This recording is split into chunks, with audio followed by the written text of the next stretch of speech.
Now, going over to the political part podcast, you have Donald Trump's comments about transgenderism stirring controversy and going viral. Now, this comes to us thanks to Benny Johnson on X, in which he says Trump is on fire. And it's about 20 seconds, but as Trump would probably say, the best 20 seconds in speech history, bar none. Sure, it's the worst Trump impression you heard all year, but perhaps that's an accolade in and of itself. Perhaps. But with all seriousness, this looks like to be credited to Fox News, which somehow is still in business, and they're on site recording this. And they should not, and they're also demeaning women. But who would want these things? And everything's transgender. Everybody transgender. That's all you hear about. Now, that's why we won the election in record numbers. But very importantly, now it is what it is. The Democrats should get with us and come up with good tax policy. And they should not. And they're also should. Will they? Probably not. Hopefully they do. And this got about a couple 100,000 views and 15,000 likes. And yeah, I think Trump winning not just the electoral college, but also the popular vote. I think that was kind of a sign that most individuals aren't down with the culture or philosophy or the medical industry of transgenderism, especially when it comes around the children. That's the biggest point of contention that I've seen when I talk to peers and friends around the topic. And I think, and hopefully everyone gets the mental help they need. I'm usually not a fan of too much, therapy and that kind of stuff, but it does. I mean, for everyone you've seen on this show, if you watch the whole segment or the whole show, not just a segment, I mean, you have someone who's trying to point a gun at someone just for saying that men are men and women are women. They obviously need some help. I'm of the philosophy that maybe it's a cliche thing to say, but just one friend can really make all the difference in the world. I mean, so hopefully they find that extra help. A lot of people are saying you should throw them in a padded room. That's controversy in and of itself. The U.S. hasn't done that in a couple of decades. In terms of like having the massive volume of asylums. Reagan got rid of that years ago. Now, going to the top comments, one of the first ones comes from Chaotic Genius, saying, quote, "It's not normal, I'm sorry."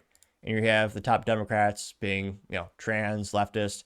And the person in the middle looks like the costume designer from The Incredibles.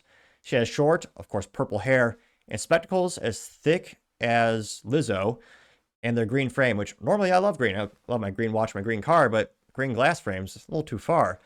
And yeah, she looks bizarre. I believe she's a Democrat from Connecticut. Then you have Rachel Levine, the biological man who transitioned to be a woman, who's in charge of the United States Health and Human Services, which concerning in and of itself. I forget, you had the bald man who was addicted to stealing women's clothes at the airport. He actually had access to the nuclear launch codes. Yeah, not normal for mass society, but for Democrats, yes. Well, the question is, will they actually reject that in the next couple of years to win an election? Or culturally speaking, will the majority of Americans shift to embrace that? It's not out of the realm of possibility. I'm pretty skeptical, depending on what report you're looking at these days. A lot of people saying that the youth is more and more based than before, or also known as conservative. But I mean, obviously, I think more and more people will start to reject those types of things.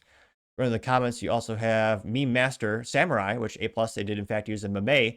It's a good old image by Grok, and it has Trump as well as Elon dressed up as revolutionary warriors, or so American Revolution. They got the funny the three-pointed hat.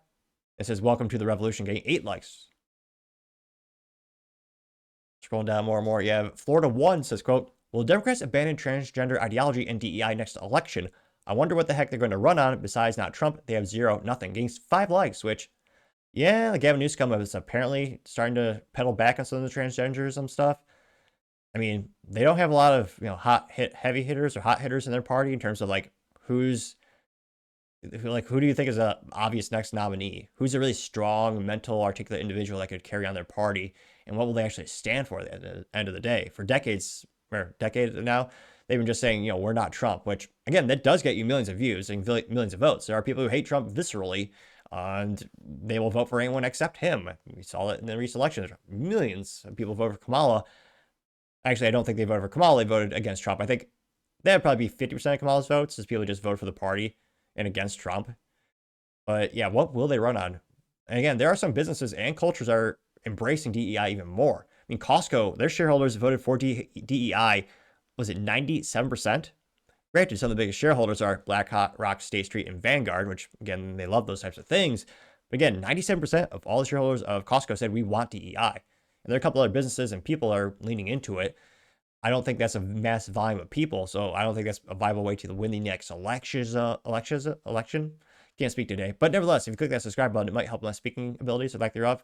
When I first started the show, basically no one tuned in, but as I slowly got more subscribers, I slowly and surely become more and more articulate. Some might argue it's just a modicum improvement, but I would argue statistical improvement nevertheless. So if you can click that button and subscribe, I'd greatly appreciate it. And someday I will make it through an entire episode speaking perfectly articulately. Perhaps someday. A man can dream. But let me know your thoughts in the comments, because as always, be fascinated to hear what you have to say.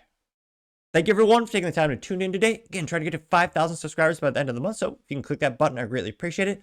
Also, if you do me a favor and leave a comment, additional feedback is always appreciated. Don't forget to take time to tell your family, tell your friends, tell your coworkers, heck, tell your enemies, tell anyone and everyone. Just stay safe, fight the good fight.